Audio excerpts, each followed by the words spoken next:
berita selanjutnya, Todd Boehly dan Mark Walter ya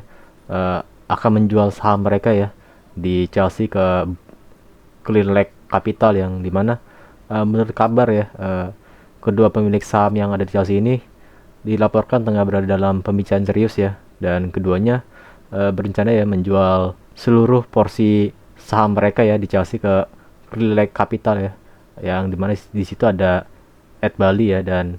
ya langkah strategis ini ya diprediksi akan mengubah ya secara total peta kendali dari struktur manajemen di Chelsea ya. Dan ya melepasnya aset dari Todd Boehly dan Mark Walter ya bisa bilang demi kelancaran ya dari transisi ke Clear Lake Capital ya, dan yang dimana menembus ya sekitar 5 miliar pound sterling ya. Dan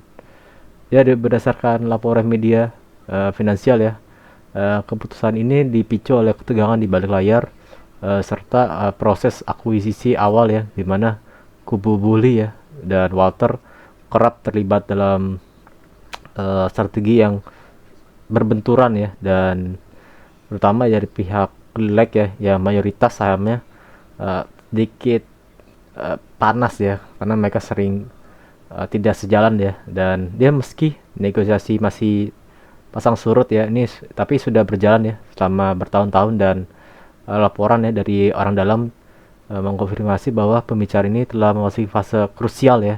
dan penyerahan ya kendali penuh ke Relax sebagai pemilik mayoritas akan semakin dekat ya. Dan ya kita sebagai sponsor tidak terlalu banyak bisa berkata ya ataupun menanggapi ya, karena ya ini permasalahan internal ya, terutama pemilik Chelsea ya. Dan tetapi kita cuma bisa mengawasi dan berharap ya siapapun yang nanti ya menjadi pemilik ataupun mayoritas sahamnya di Chelsea bisa membuat Chelsea kembali menjadi klub yang disegani dan kuat lagi ya seperti dulu ya.